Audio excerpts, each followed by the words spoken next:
ভাবিয়া দেখো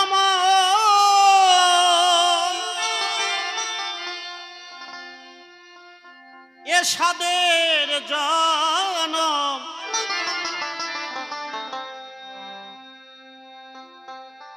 ভাবিয়া দেখো এ সাদের জনম গেলে আর পাও কি পাও মনুয়া মনুয়া হরি গুণাগুণ গাওরে মনুয়া কৃষ্ণ গুণগা হরি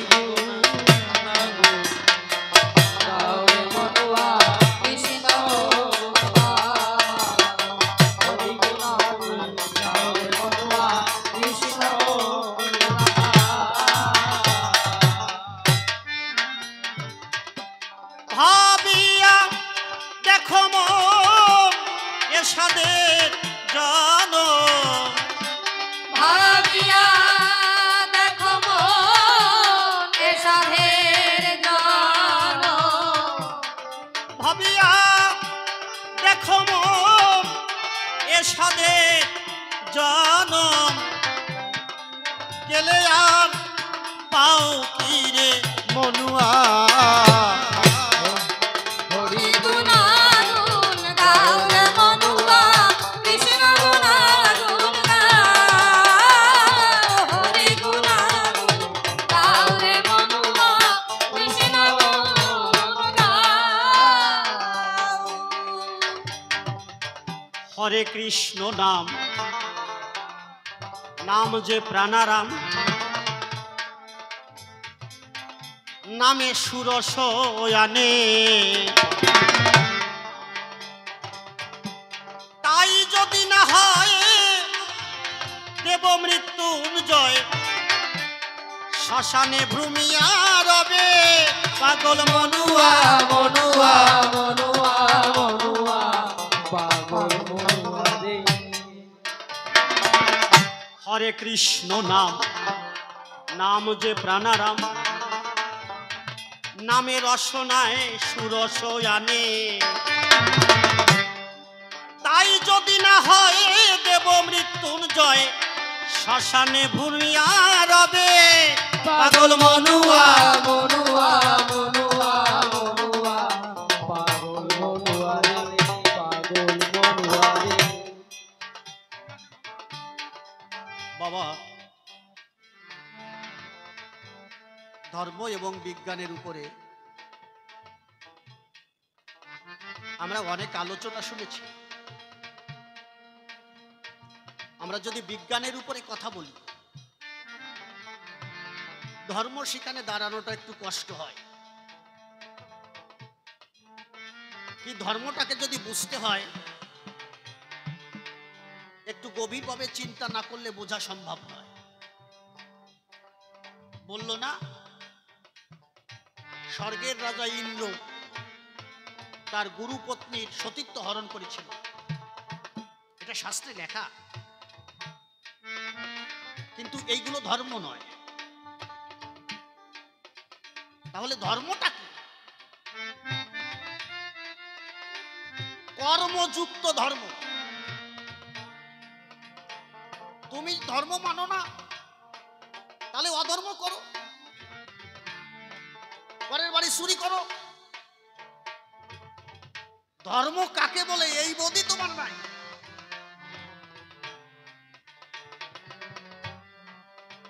সেই মানুষ পেতে হলে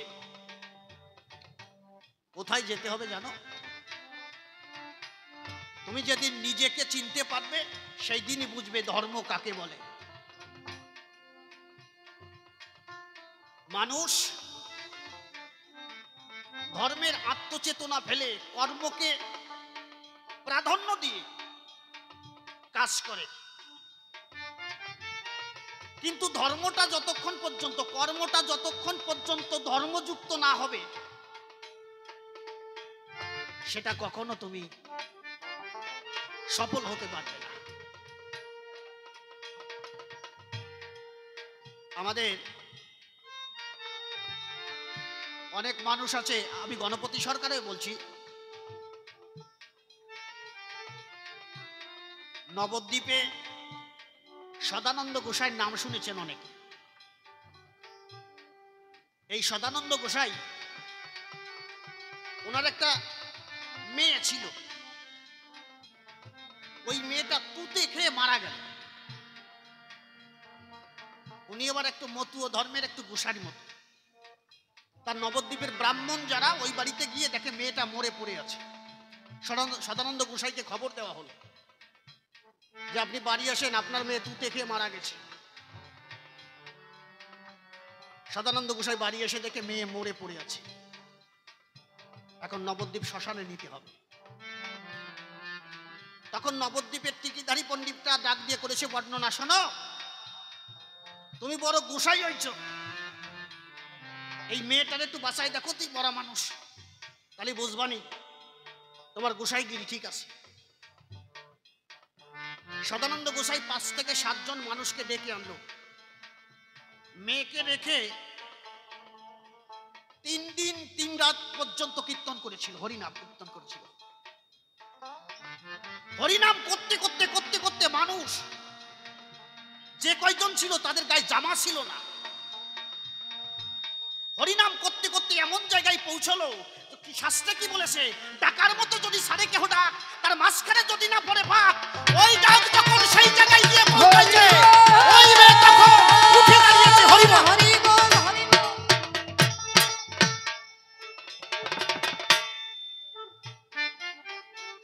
ওই মেয়ে উঠে দাঁড়িয়েছে কীর্তনের ভিতরে।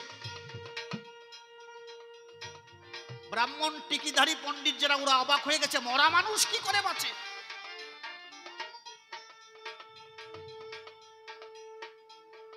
এই কথা বলার পরে ওই মেয়েটাকে জিজ্ঞেস করলো, মা তুমি কিছু খাবে? মেয়েটাকে ভাত দেওয়া হলো, ভাত খেলো না। ফল দেওয়া হলো, খেলো না। তারপরে ঘরে মুড়ি ছিল, ওই মুড়িও নিয়ে মেয়েটাকে দিয়েছে। মেয়েটা মুড়ি খেয়েছে। সদানন্দ গোসাই বলছে, যা, আজ থেকে তুই মুড়ি খেয়ে বাঁচবি। সেই মেয়ে এখনো বেঁচে আছে, সে ভাত খায় না, এখনো পর্যন্ত মুড়ি খেয়ে বেঁচে আছে।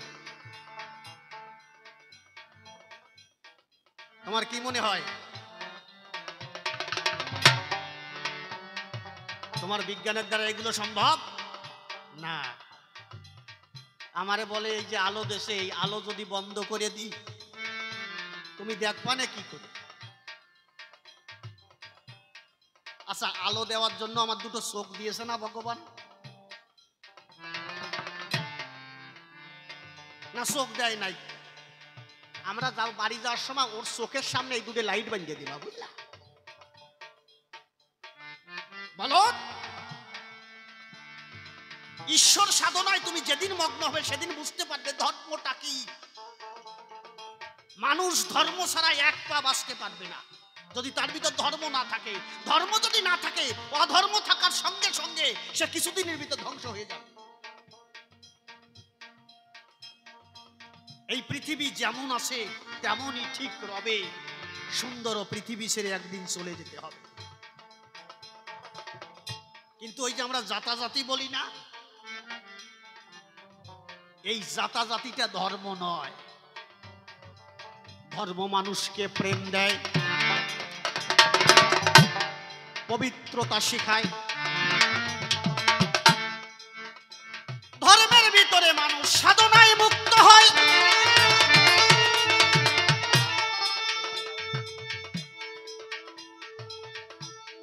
সাধনায় সিদ্ধি লাভ হলে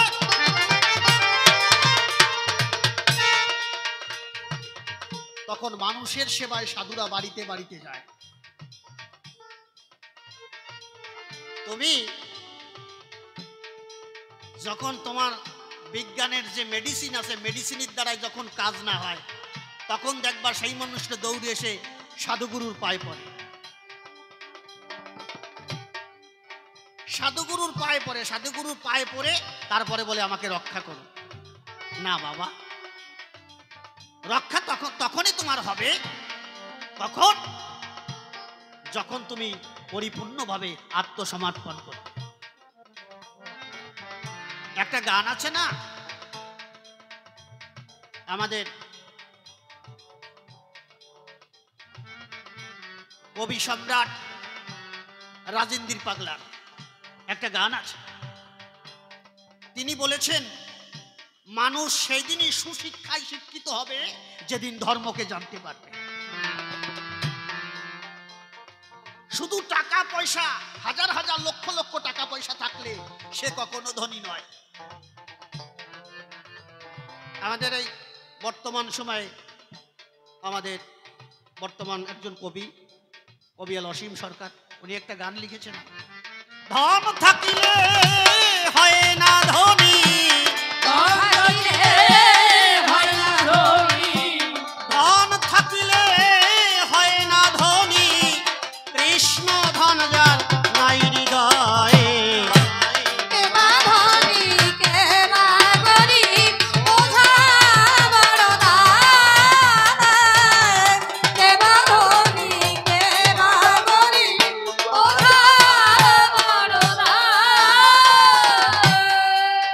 কৃষ্ণ ধন যার ভরা হৃদয়ে,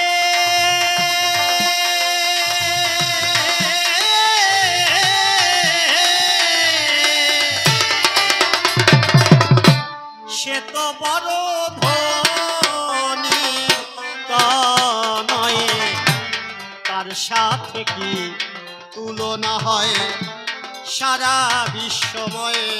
হায় হায় সারা বিশ্বময় সে যে প্রেম সাগরে ভেসে ভেসে, সাগরে ভেসে ভেসে, প্রেম সাগরে ভেসে ভেসে মহানন্দে ঢেউ খেলায়। কে বা ধনী কে বা গরিব ওঝা বড়দায়, কে বা ধনী কে বা গরিব ওঝা বড়দায়। হও না তুমি যতই উজির রাজা,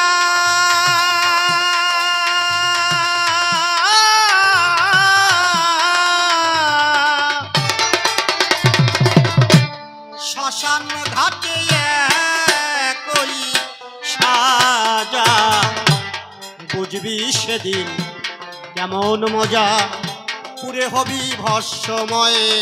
হায় হায় হবি ভস্মময়।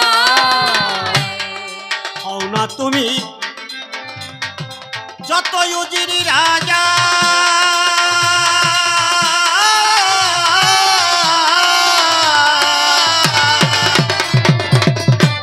শ্মশান ঘাটে কই সাজা, বুঝবি সেদিন কেমন মজা, পুরে হবি ভস্মময়ে। হায় হায় হবি ভস্মময়। অনেক মানুষ আছে দেখবেন, আপনাদের এই জায়গায় আছে কিনা জানি না, আমাদের কলকাতায় যার টাকা বেশি তার মান বেশি, যার টাকা নাই তার কোনো মান নাই। এখন বর্তমান সময়ে এই বিজ্ঞানের ধারা ধরে ধরে মানুষ শিক্ষিত হচ্ছে, যত শিক্ষিত হচ্ছে ততই মানুষ অহংকারী হচ্ছে। আমার বাড়ির পাশে ছিল আমার এক কাকা, নাম হচ্ছে সুরেন। ওই সুরেন কাকা তৎকালীন সময়ে আমাদের গ্রামে শিক্ষিত মানুষ ছিল না, তৎকালীন সময়ে বিএ পাশ করলো। বিএ পাশ করার পরে বিএসসি পাশ করে গ্রামে এসে লেখাপড়া শিখে বিএসসি পাশ করেছে, মানে তার একটা গ্রামই আলাদা। সামনে দাঁড়ায় কেউ কথা বলে না ভয়তে, যে এত বড় শিক্ষিত মানুষ। তা গ্রামের কোনো সালিশি কোনো গ্যাঞ্জাম খেসখেচি হলে ওনাকে দিয়ে মিটায়। এখন ওনাকে মানুষ, এত শিক্ষিত মানুষ, ওই সুরেন বলা আর লোকের মুখে শোনা যায় না। এখন ওনাকে ডাকে সবাই বিএসসি বলে। বিএসসি যখন বলে একেবারে ওনার বুক ফুলিয়ে ওঠে। ও বাবা আমার বিএসসি পাস করেছে।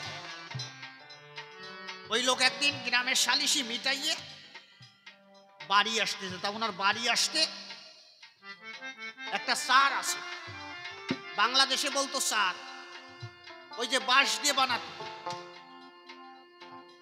কথা বলে কেন এই জায়গায়? কথা বলো না বাবা, কথা বলো না, অসুবিধা হচ্ছে আমার। এখনকার ছেলে মেয়ের এইগুলো সার টার চেনবে না। এই ভেবে বাঁশ দিয়ে বেঁধে বাঁশের উপর দিয়ে আরেকটা বাঁশ ফেলে একটা ধরার মতো তৈরি করে ওখান দিয়ে হেঁটে যেত। তা আমার ওই সুরেন কাকা বাড়ি যাবে, এখন ওই সার পার হবে, এখন ভাবতেছে রাইট হয়ে গেছে। তখন ওই লাইটের ব্যবস্থা এইরকম ফ্যান ট্যান ছিল না। সারের পরে বসে ফ্যানটা দুলাইয়ে এরকম বাতাস খাচ্ছে। রাত 10টার সময় একটা লোক পার হবে, এখন জিজ্ঞেস করছে, এ সারের পর কেডা? আমি উপারে যাব। আমার কাকা নিজের নাম ভুলে গেছে, শুনেন, উনি করছে আমি বিএসসি, মানে বিএসসি পাস করেছে, বলতো না একটা অহংকার আলাদা। আরে ভাই আমি উপারে যাব, আপনি কে? আপনি নেমে যান, আমি উপারে যাব। এখন বলছে ঠিক পাসনি, আমি কে? আমি তো ঠিক পাচ্ছি, আপনি একজন ভদ্রলোক, আপনি উপারে যান, আমি পার হব। বলছে ভদ্রলোক মানে আমি বিএসসি। ও লোক করছে তুমি বিএসসি, তাই এনে কেন বাড়ি দিয়ে বিয়ে বেরোগে, যাও।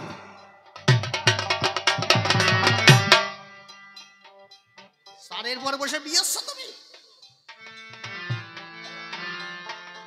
মানুষ যত শিক্ষিত হচ্ছে ততই মানুষ বাবা মার প্রতি অত্যাচার করছে। আগে মানুষ শিক্ষিত ছিল না, এত বিজ্ঞান ছিল না, পিতা মাতার প্রতি মানুষের ভক্তি ছিল। এখন মানুষ যত শিক্ষিত হচ্ছে ততই মা বাবার পরে অত্যাচার, মানুষের প্রতি ভালোবাসা আস্তে আস্তে মানুষের কমে যাচ্ছে। সেই কৃষ্ণ প্রেম ভক্তি মানুষের ভিতরে দেখা যাচ্ছে না। এইগুলো কোথায় পাবে? এইগুলো সেটাই পাবে যেটাই সাধুগুরু বৈষ্ণব আছে, তাদের চরণ ধরো, একমাত্র সেই তোমাকে দিতেই পারে সেই জায়গা।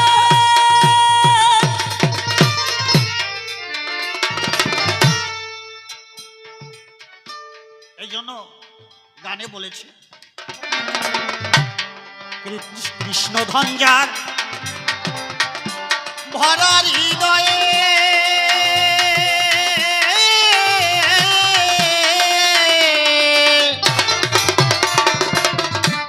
সে তো বড় ধনী তনয়ে, তার সাথে কি তুলনা হয় সারা বিশ্বময়ে।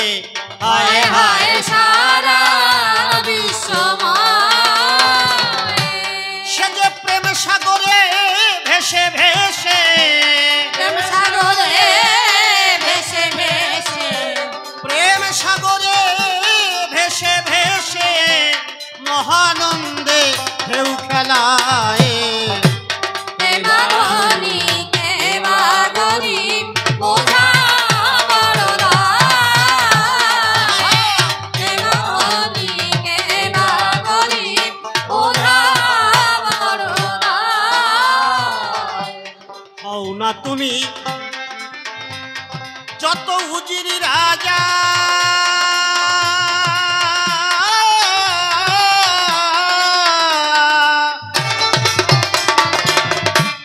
শ্মশান ঘাটে একই সাজা, বুঝবি সেদিন কেমন মজা, পুরে হবি ভস্মময়ে।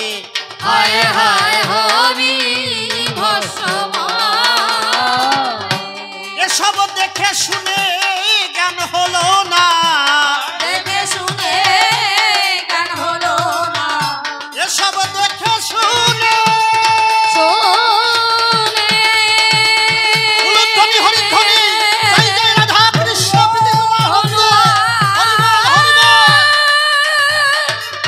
বাবা বাবা মনুয়া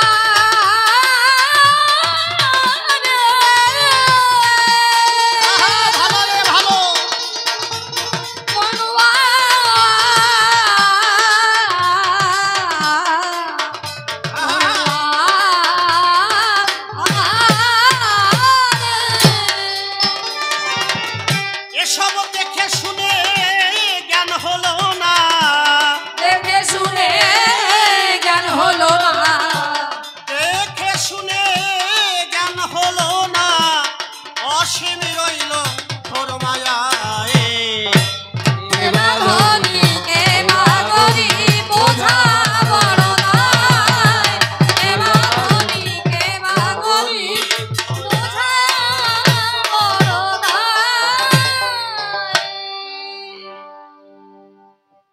জয় জগবন্ধু, তুমি তো দিন জনার বন্ধু, মোর পার করিতে কাব্যৌ সিন্ধু হাল ধরো নিজের হাতে।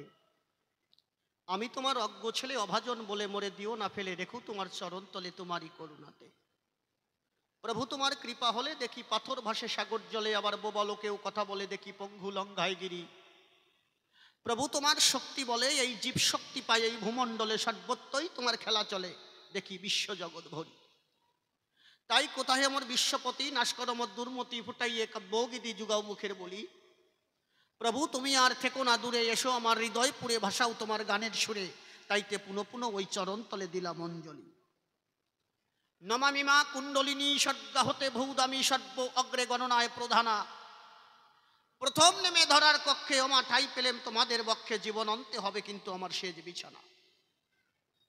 তারপরে মাতা পিতা যুগলে বসায় হৃদ কোমলে, ভক্তি অর্ঘ্য পদে করি দান। কবি শিশির সরকারের সুশিক্ষার ফলে গাহি কাব্যগীতি এই মহিতলে, সে আমার গুরু জ্ঞানে নমামি মহান।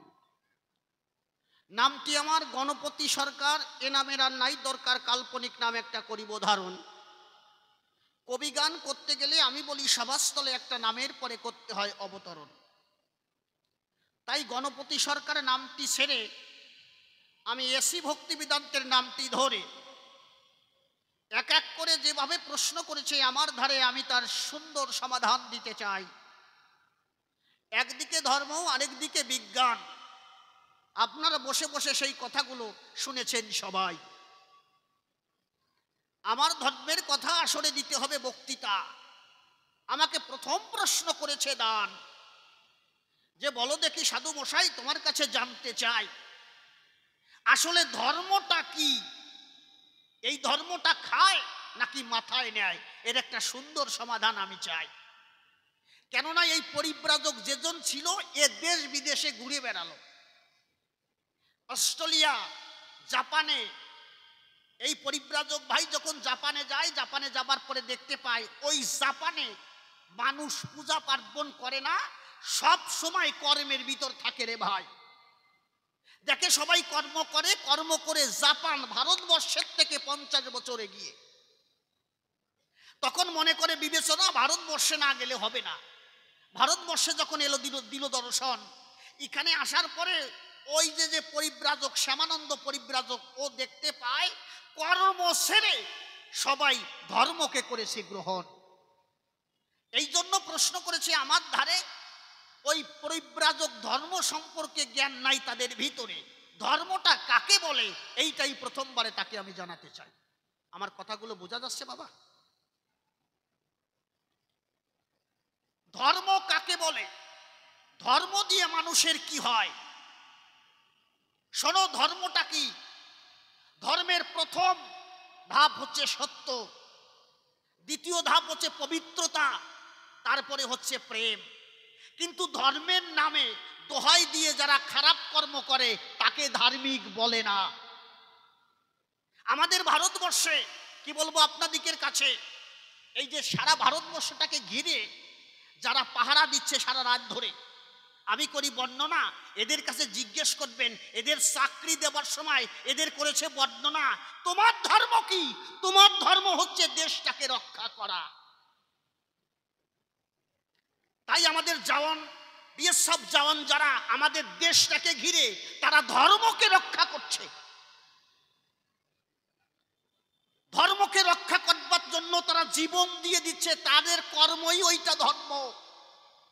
এই জন্য সাধুরা ডাক দিয়ে করেছে বর্ণনা, ধর্মহীন মানুষ হচ্ছে পশুর সমান।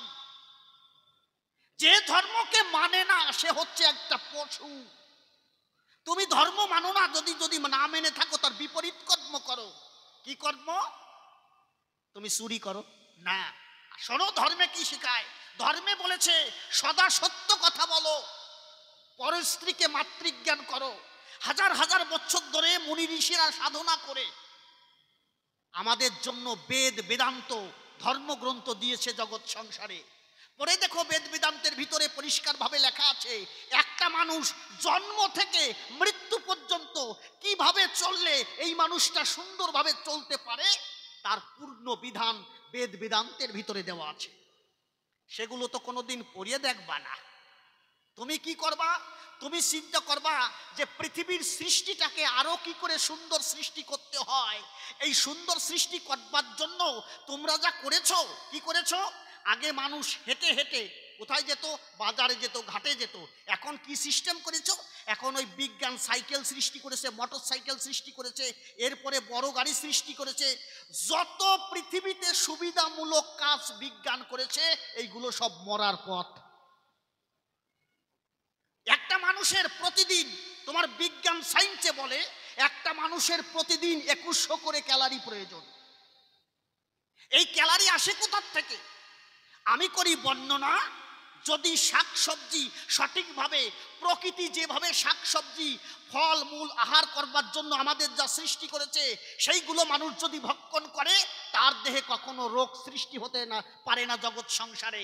কিন্তু তোমরা বিজ্ঞান কি করেছো? তোমরা কি করেছো? একটা, আমাদের আগে তো এইরকম মুরগি ছিল না, এই যে ফার্মের মুরগি আগে ছিল নাকি? ছিল না। এরা কি করে? এরা একটা মুরগিকে বিজ্ঞান কি করে একটা ইনজেকশন দেবার পরে কি করে এই মুরগিটা 3 মাসের মুরগি 30 দিনের ভিতরে বড় হতে পারে। আচ্ছা বলেন দেখি, আমার কাছে বিজ্ঞান যে একটা সহজ বুদ্ধি দিয়েছে যে একটা মুরগি প্রকৃতি যেভাবে বাড়তে থাকে, ওই প্রকৃতির সঙ্গে যুদ্ধ করে ওরা এমন একটা ইনজেকশন পুশ করে, তখন ওই মুরগিটা 30 দিনে বড় হয়ে যায়। ওই মুরগিটা খাবার সঙ্গে সঙ্গে ছেলে মেয়েদের রোগ ভিতরে ভরে। আমি করি বর্ণনা, এটা কিন্তু কখনো ধর্ম করে না। পৃথিবী সৃষ্টি করেছে কি? কত সুন্দর ফল সৃষ্টি করেছে। এই জন্য বলেছে দয়াময়, তোর যে দয়ার নাই তুলনা। কি দয়া বৃক্ষলতায় করেছো, লতায় পাতায় দেখলে তার একটি পাতায় গুণের সীমা হয় না। দয়াল করেছো যে কারিকুরি, কলার সূক্ষ্ম জুড়ি, কত রস তোর হুজুরি, কে করে তার গণনা। এখন এই যে ছেলে মেয়েদের যেভাবে মানে উন্নত যুগ এসেছে না, এখন এই যে নতুন নতুন মায়েরা নতুন নতুন বিয়ে হয়, এরা মোটামুটি ওই কোনো জায়গায় যাইতে গেলে এদের সাজতে প্রায় ঘন্টা 3 লাগে, বুঝলে? এইগুলো আগে ছিল না। আগের মায়েরা কোনো রকম কাপড় একটা পরিয়ে হাঁটা দিত, আর সাজা গুজা নাই। আর এখন ওরে বাবা রে, এক ছোট্ট একটা গল্প মনে পড়ে। এক শাশুড়ি জীবনে কোনোদিন ওই লিপস্টিক দেখে না, ওনাদের সময় ছিল না তো। তা বৌমা সকালবেলায় লিপস্টিক নিয়ে বেরোইছে। লিপস্টিক নিয়ে যখন বেরোইছে, এখন ওই শাশুড়ি মা দেখে কি যে আমার বৌমা কন্তে যেন তাজা মুরগি কামড়াইয়ে আছে। তাজা মানে ঠোঁট লাল। এখন বৌমারে করছে, বৌমা কোন জায়গার থেকে তাজা মুরগি কামড়াইয়ে আসলা? করছে কি, এটা তাজা মুরগি কামড়ানো, রক্ত না, এটা হচ্ছে লিপস্টিক। তোমাদের সময় ছিল না। এইগুলো নিয়ে তোমার ছেলের দ্বারে যাইয়া ঘষাঘষি করলি, তোমার ছেলে করে কি তাই দেখো। এখন ওই লিপস্টিক নেওয়ার পরে ছেলের দ্বারে যাইয়ে একটু ঘষাঘষি করছে, এখন ওই ছেলে আনন্দ পায়। এখন ওই মনি করে, ওই বুড়ি করে বিবেচনা, এইরকম সিস্টেম তো আমাদের সময় ছিল না। মনে আছে ভাবো, সে যে বয়সে আমিও একটু লিপস্টিক নিয়ে ওই বুড়োর কাছে যাব, ওনার একটু ভাব হইছে। এখন বৌমা কি নেয়? ওই বৌমা সকালবেলা স্নান করার পরে যখন যায় ঘরের ভিতরে, একটা কৌটো বের করেছে। ওই কৌটোর ভিতরে সুন্দরভাবে সমস্ত সাজার সামগ্রী রয়েছে। তা এখন তো ওর ভিতর তো খালি লিপস্টিক থাকে না, এখন বর্তমান দেখেছো সাজারটা? আমি তো জানি না, ওই যে আইলানা, মাসকালাই, কি কি আছে না, হ্যাঁ, সোনো পাউডার, আলতা, কি কি নেয় মানে আর পুরো পুরো পাউডার দিয়ে। এই জন্য পাউডারে মনে হয় বেশি দাম হয়েছে। সে যাই হোক, ওই লিপস্টিক যখন নিতে যায়, আমি সত্যি জানতাম না লিপস্টিক কিভাবে নিতে হয়, কিন্তু আমি দেখেছি 2 ঠোঁটে লাগায়। কিন্তু আমার এক বৌদি ডাক দিয়ে করে বর্ণনা, তুই তো কবি গান গাস, অনেক কিছু তোর আছে জানা, বল দেখি আমার গোসলে লিপস্টিক নেয় কিভাবে? আমি বলছি 2 ঠোঁটে লাগায়। আমারে কয় তুই জানিস নে, 1 ঠোঁটে লাগায়। আমি বলছি বলত পাইছো নাকি আমারে? 1 ঠোঁটে লাগায়। কছে তুই জানিস না, 1 ঠোঁটে লাগায়। 1 ঠোঁটে লাগানোর পরে তারপরে আপ্পা দেয়, আপ্পা আপ্পা দিয়ে ঠোঁট লাল করে।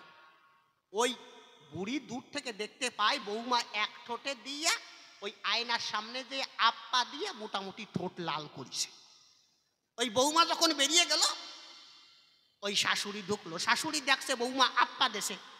উনি ওই কৌটো বের করে এখন দেখতেছে কোনটা আমার বৌমা ঠোঁটে লাগাইছে, কিন্তু সেইটা খুঁজে পাচ্ছে না। এইটা বলে বলে এইটা লাগাইছে নাকি, না এটা না, এইটা এখন বৌমা আসে আসে ভাব তাড়াতাড়ি জন্য উনি কি করিছে, উনি একটা টান দিয়ে বের করিছে, ওইটা হচ্ছে সুপার ব্লু আঠা। এক ঠোঁটে লাগাই এখন বৌমা মানে শাশুড়ি ভাবতেছে কি করতে হবে জানো, এখন আপ্পা দিতে হবে, যেই আপ্পা দিয়েছেন বু আর মুখ খুলতেছে না। এই জন্য চরণ ধরে করি মানা। পৃথিবীর সৃষ্টি যা হয়েছে সেইগুলো যদি মানুষ আহার করে বেঁচে থাকতো তাহলে মানুষ এত ক্ষতি হতো না। একটা মানুষের দৃষ্টি কমে যায় কি জন্য, বর্তমান যেভাবে কীটনাশক ঔষধ দিয়ে যেভাবে শাকসবজি তৈরি করে এই মানুষের মরার পন্থা, এগুলো কখনো ভালো করে না। একটা মানুষ যদি প্রকৃতি থেকে যা দেয় সেইগুলো যদি আহার করে সেই মানুষ বাঁচতে পারে 100 বছরের উপরে। কিন্তু বিজ্ঞান যেভাবে তৈরি করেছে মানুষের বাঁচার, এখন করছে আমার এসি দেশে, একটা মানুষ এসিতে থাকার পরে আর বাইরে বেরোতে পারে? হ্যাঁ, তোমাকে ঈশ্বর বাঁচার জন্য মাতৃস্তনে দুগ্ধ দিয়েছে, তুমি কি করে বাঁচবে? সমস্ত পৃথিবীতে সৃষ্টি করে দিয়েছে, আকাশ বাতাস জল মাটি সবকিছু সৃষ্টি করে দেওয়ার পরে ঈশ্বর সাধুদের পাঠিয়ে দিয়েছে তখন জগৎ সংসারে, তোমরা যাও, তোমরা আত্মচেতনায় নিজেকে আগে জানো। নিজেকে কে? আমি গণপতি, আমি গণপতি সরকার। এইটা কি? গণপতি সরকারের হাত। এইটা কি? গণপতি সরকারের পা। এইটা গণপতি সরকারের বুক। এইটা গণপতি সরকারের মাথা। আচ্ছা, গণপতি কই? বলেন গণপতি কই? এই যেখানে আমরা গান গাচ্ছি এই জমিটা কার? হ্যাঁ, মনে করেন এই জমিটা সঞ্জয় মালিকের জমি, মনে করেন সঞ্জয় মালিকের। আচ্ছা, এই জমিটা কি সঞ্জয় মালিক? এই জমিটা সঞ্জয় মালিক না। এই দেহটা, এই দেহটার ভিতরে আমি সত্তা রয়েছে। যেদিন আমাকে চিনতে পারবে সেই দিনই তুমি ধর্ম বুঝতে পারবে। এই ধর্মকে বোঝার জন্য তৈলঙ্গ গোস্বামী ছিলেন, উনি একজন স্কুল মাস্টার। তৈলঙ্গ গোস্বামীর স্ত্রীকে খুব ভালোবাসতেন। তৈলঙ্গ গোস্বামী যিনি, তার স্ত্রী একদিন হাত কেটে গেল, হাত কেটে গেল, প্রচুর কান্নাকাটি করলো, 3 থেকে 4 দিন কান্নাকাটি করছে। আবার একদিন হাত আগুনে সেকা লেগে হাতে প্রচন্ড ব্যথা, প্রায় 7 দিন পর্যন্ত কেঁদেছিল। ওই স্ত্রী যখন মারা গেল তৈলঙ্গ গোস্বামী নিয়ে গেল তখন শ্মশানে। যারা শ্মশান যাত্রী ছিল তারা যখন ওই তৈলঙ্গ গোস্বামীর স্ত্রীকে আগুন ধরিয়ে দিল গায়ে, তৈলঙ্গ গোস্বামী দূর থেকে দেখতে পায় তার স্ত্রীর গায়ে আগুন ধরছে। তখন শ্মশান যাত্রীদের কাছে ডাক দিয়ে কয়, আমার স্ত্রীর একদিন হাত কেটে গিয়েছিল, একদিন হাতে আগুনে সেকা লেগেছিল, 3 থেকে 4 দিন থেকে 7 দিন পর্যন্ত কেঁদেছিল, আজকে সেই স্ত্রীর গায়ে আগুন জ্বলছে, সে কিছু বলছে না কেন? তখন শ্মশান যাত্রী ডাক দিয়ে কয়, তোমার স্ত্রীর ভিতরে যে ছিল সে চলে গেছে, এসে ডেড বডি পড়ে রয়। তোমার এই যে দেহটা, এটা হচ্ছে ডেড বডি, তোমার ভিতরে একজন তুমি বাস করে। সেই মানুষকে যদি চিনতে পারো জগৎ সংসারে, তবেই ধর্ম বুঝতে পারবে। তৈলঙ্গ গোস্বামী ডাক দিয়ে কয়, আমি নিজেকে যেদিন চিনতে পারবো সেই দিন এই শ্মশান থেকে যাব, তার আগে নয়। ওই তৈলঙ্গ গোস্বামী শ্মশানে গেল। শ্মশানে যাওয়ার পরে নিজের আত্মচেতনা দিয়ে যখন নিজেকে জানতে পারলো, কঠিন সাধনার পরে যখন নিজেকে নিজে চিনতে পারলো, সেই দিন হয়েছিল তৈলঙ্গ গোস্বামী। এই জন্য করি বর্ণনা, সাধুরা যারা আত্মচেতনায় থাকে তারা মানুষকে হাজার হাজার পথ, সুগম পথ দেখায়। এটাকেই ধর্ম বলে শাস্ত্রগ্রন্থে পরিচয় দেয়। তুমি সৎ পথে চলো, সৎ কথা বলো, সৎ মানুষের সঙ্গে চলো, বৈষ্ণবের চরণ ধরে নিয়ে এগিয়ে যাও, এটাকেই ধর্ম বলে মানুষ দিয়েছে পরিচয়। আর তুমি ধর্ম মানো না, কি বলবো আপনার দিকের ধারে, ও বলছে অন্য অন্য রাজ্যে এমন পূজা করে না। আচ্ছা, অন্য অন্য রাজ্যে দেখবে, এমন দেখবেন ওদের ভিতরে মায়া মমতা কম। কিরকম মায়া মমতা কম? ওরা যদি কোনো রকম ছেলে মেয়ে বিয়ে দেয়, ওই মেয়ে ছেলের আর খবর নেওয়ার সময় নাই, কারণ তাদের ভিতরে মায়াটা কম। এরা ধর্মটাকে কখনো মানতে চায় না, যে পৃথিবীতে ঈশ্বর আছে এই ধ্যান ধারণা ওদের থাকে না। কিন্তু যে মানুষ ঈশ্বরকে যে বলে যে ঈশ্বর ভগবান পৃথিবীতে বলে কিছুই নাই, আমি করি বর্ণনা, সেই মানুষ মানুষ না, সেই মানুষ হচ্ছে পশুর সমান। ঈশ্বর যদি না থাকিত, আমি বলি সতত, কি বলবো আপনার দিকের ধারে, তার একটা প্রমাণ দিতে চাই আসরে, আপনারা বসে বসে শুনবেন। তাই রাউত খামার বাড়ি হীরামন পাগল ছিল, একদিন বাল্যকের বাড়ি এই হীরামন পাগল গিয়েছিল। বাল্যকের বাড়ি থেকে যখন ফিরে আসে, কি বলবো আপনাদিকের কাছে, হঠাৎ করে একটা দুর্গা প্রতিমা দেখতে পায়, মা দুর্গার মন্দির। মা দুর্গার কাছে গিয়ে ওই পাগল ডাক দিয়ে বলছে মা দুর্গার পাশে, ও মা, কতদিন দেখি না তোরে, মা তুই আমার কথা নিবি, সন্তান জ্ঞানে তোর কাছে এসেছি, আমাকে তুই একটু স্তন দুগ্ধ দিবি। মাটির প্রতিমা, সে কখনো কথা কয়? মাটির প্রতিমাকে ডাক দিয়ে কয়, মা আমাকে দুগ্ধ দিবি, সন্তান তোর সামনে দাঁড়িয়ে।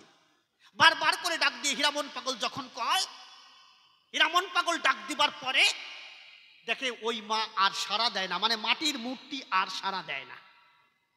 তখন করে সে বিবেচনা, না তুই আমার মা না। কেছে বাবা?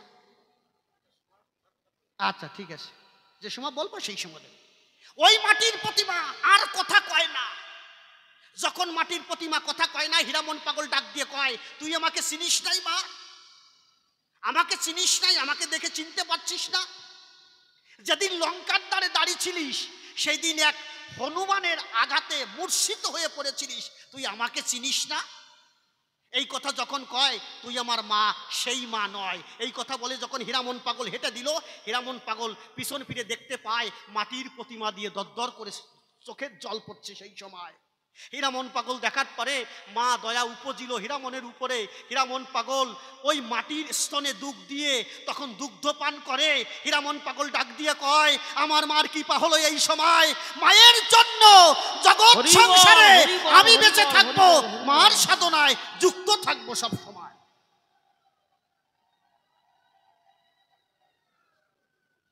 আমি বলি আপনাদিকের কাছে, মাটির মূর্তিও কথা কয়, কিন্তু তোমার মতো পণ্ডিত যারা যারা ধর্মকে বিশ্বাস করে না, তারা কখনো এই ধর্মনীতি সেই দিনই বুঝবে যেদিন তোমার দেহের বল কমে যাবে, যেদিন তুমি আর চলতে পারবে না, সেই দিনই বলবে, দীনবন্ধু তুমি কোথায়, আমাকে রক্ষা করো এই সময়। কি বলবো আপনাদিকের ধারে এই যে যারা বসে আছে মানুষ, হাজার হাজার মানুষ যারা বসে আছে, এরা মনে মনে চিন্তা করে একটু ধর্ম কথা শুনে আসি। কারণ আমি শুনেছি কি, যে ধর্ম কথা শুনলে পরে, আমি বলি আপনার দিকের গোচরে মানুষের আত্মচেতনা হয়। এই আত্মচেতনা থেকে যখন জ্ঞান জন্মায়, তখন বুঝতে পারে আমি সংসারে এসেছি কার দয়ায়, আমার ইচ্ছায় আমি চলতে পারি না। কখন ঈশ্বর যদি ইশারা না করে, আমি বলি আপনার দিকের গোচরে তার কখনো এক পা সামনের দিকে এগোতে পারবে না। ঈশ্বরের ইশারা ভিন্ন। কি বলবো আপনাদিকের ধারে, প্রত্যেকটা মানুষের ভিতরে মন দিয়েছে। এই মনের হচ্ছে দুটো স্ত্রী, একটা সুমতি, একটা কুমতি। সুমতির হচ্ছে 4 ছেলে, জ্ঞান, বিবেক, ভক্তি, বৈরাগ্য। আমি করি বর্ণনা, এই জ্ঞান, বিবেক, ভক্তি, বৈরাগ্য থাকার পরে আর যে কুমতি রয়, তার 6টি ছেলে রয়, কাম, ক্রোধ, লোভ, মোহ, মদ, মৎসর্য। এই 6টি ছেলে বিপদের দিকে নিতে চায়, কিন্তু ওই জ্ঞান নামক, ভক্তি নামক যদি কোনো গুরুর কৃপা হয়, গুরুর কৃপা হবার পরে জ্ঞান শক্তি যখন জাগবে তার দিলে, তখনই সে ধর্মযুক্ত কর্ম করবে সব সময়। একটা মানুষ যদি খারাপ কর্ম করে, ওরে ধর্ম কয় নাকি? হ্যাঁ, একটা মানুষ খারাপ কর্ম করলে তাকে কোনো ধর্ম কয় না। ধর্ম তারই কয় যে কর্মের ভিতরে সত্যতা আছে, যে কর্মের ভিতরে পবিত্রতা আছে, একেই ধর্ম কথা কয়। এই ধর্ম ধারণ করলে কোনো মানুষ খারাপ কর্ম করে না। তখন পিতা মাতাকে নিয়ে সংসারে থেকে ঈশ্বরের সাধনা করে এক সময় সে ঈশ্বর প্রাপ্তি হয়। এই ঈশ্বরকে পাবার করে যারা নিজেকে নিজে চিনতে পারে, তখন সে আর থাকে না, সে চলে যায়। তখন বলা নয়, বনের ভিতরে যাবার পরে গভীর সাধনা করে তখন কিন্তু ঈশ্বরকে পায়। যদি বলো ঈশ্বর কোথায় থাকে, ঈশ্বর মাটির প্রতিমার ভিতরে প্রতিষ্ঠা হয়, মানুষ বলে, কিন্তু আমরা দেখি নাই কোনো সময়। পরে দেখো মহাভারত, মহাভারতের ভিতরে পরিষ্কার লেখা আছে, আমারও দেখা আছে। যেদিন দ্রোণাচার্যের কাছে একলব্য গিয়েছিল, একলব্য ডাক দিয়ে করেছে বর্ণনা যে আমাকে অস্ত্র শিক্ষা দিতে হবে, অস্ত্র শিক্ষা না দিলে হবে না। তখন বলেছে, না, ক্ষত্রিয় ছাড়া অস্ত্রের শিক্ষা তোমার হবে না। ওই একলব্য বনে গেল, বনে যাবার পরে দ্রোণাচার্যের মূর্তি গড়েছিল, মূর্তি গড়ার পরে সেই মূর্তিকে প্রাণ প্রতিষ্ঠা করে ভগবান নিজে এসে তাকে বাণ শিক্ষা দিয়েছিল। ভগবান নাই তোমার কাছে তাই মনে হয়? এই জন্য বলি তোমার কাছে, তখন ওই দ্রোণাচার্য অর্জুনকে বাণ শিক্ষা করবার জন্য ওই বনের ভিতরে গেল, কিন্তু হঠাৎ করে দেখতে পায় একটা কুকুর এসে একলব্যর কাছে এসে সাধনায় বিঘ্ন ঘটায়। এমন একটা বাণ মেরেছিল, কুকুরের মুখ বন্ধ হয়ে গেল। ওই কুকুর ধীরে ধীরে যখন দ্রোণাচার্যের কাছে যায়, দ্রোণাচার্য মনে মনে চিন্তা করে এই কুকুরের মুখে কেউ বাণ মেরেছে, এই বাণ আমি ছাড়া তো আর কেউ জানে না জগৎ সংসারে, কে এমন আছে যে এমন বাণ মারতে পারে। তখন ধীরে ধীরে ওই দ্রোণাচার্য বনের ভিতরে যায়, দেখতে পায় একটি ছেলে সাধনা করে। ওই ছেলেটাকে ডাক দিয়ে কয়, তুমি সাধনা করছো কার? তাকিয়ে দেখে যার মূর্তি গড়েছি সে সামনে দাঁড়িয়ে কথা কয়। কি বলবো, আপনার দিকের ধারে যখন ডাক দিয়েছে তখন পড়েছে পায়, গুরুদেব তুমি আমাকে শিক্ষা দিয়েছো। কিন্তু নয় নয় নয়, দ্রোণাচার্য কখনো শিক্ষা দেয় নাই। গোবিন্দ যিনি ওই মূর্তির ভিতরে এসে তিনি ওই একলব্যকে শিক্ষা দেয়। কিন্তু দ্রোণাচার্য যেজন ছিল অর্জুনকে বড় করার জন্য তার কাছে গুরু দক্ষিণা স্বরূপ বৃদ্ধা আঙুল নিয়েছিল। এই জন্য দিলাম পরিচয়, একমাত্র ভক্তি থাকলে ভগবানকে পাওয়া যায়। কোথায় গেলে সবাই আসরে আসো, ধুয়া দেব। কি বলবো, আপনাদিকের ধারে বসে শোনেন নারী নরে, আমাকে করেছে বন্দনা যে ধর্ম যদি দিয়ে থাকে সবকিছু, যেমন সাধুরা সবকিছু দিয়েছে, কিন্তু আমি করি বর্ণনা। বিজ্ঞান এই লাইট দিয়েছে, বিজ্ঞান এই মোবাইল ফোন দিয়েছে, বিজ্ঞান পৃথিবীর বুকে সবকিছু দিয়েছে, তোমার সাধুরা কি করেছে কল্যাণ? আমি তোমার কাছে বলি খুলে, সাধুরা যা কল্যাণ করেছে তোমার বিজ্ঞানে তার বিন্দু মাত্র করে না। বিজ্ঞানে এই লাইট দিয়েছে ভালো, আমি বলি এতে জ্বলে আলো, কিন্তু কোন সাধুগুরুর কৃপা যদি কারো ভাগ্যে হয়, এই দুটি নয়ন ছাড়া একটা দিব্য নয়ন যদি তার আঁখি খুলে যায়, তখন তার এই আলোর প্রয়োজন হয় না, ওই দিব্য চক্ষু দিয়ে সারা পৃথিবী দেখতে পারে সেই সময়। এইটা হয় বা একমাত্র সাধুর কৃপায়। আমি মানব জন্ম নিয়েছি, মানব জন্ম নিয়ে এই জগতে আসি, আমি কি করলাম? আমি শুধু পয়সার লোভে, পয়সার রোজগারের করে ছুটে বেড়ালাম, কিন্তু আধ্যাত্মবাদ কখনো চিনলাম না। আমার মানব জনম বিফলে চলে গেল। এই জন্য বিজয়বাবু একখানা গান লিখেছিল, গুরু আমায় মানব কুলে কেন বা পাঠালে, জনম গেল বিফলে। এই জনম স্বীকৃতির অনেক কষ্টের পরে ৮০ লক্ষ জনি ভেদ করে এই মানব জনম পায়। এই জনমে যদি ধর্ম ঈশ্বরকে কেউ না পায়, তার পুনর্বার ৮০ লক্ষ জনম ভেদ করে আবার এই মানব জনম পেতে হবে। সেই সময় এই মানব জনম পেতে হলে যদি পরিপুষ্ট আবার মানব জনম পেতে হয়, তাহলে যেখানে সাধু গুরু বৈষ্ণব তাদের কাছে যাওয়া চায়। আমার ছোট একটা গান মনে পড়েছে, আমি গানটি করব আপনাদের ধারে। দাও ঢোলে বাড়ি দাও। হা হা হা।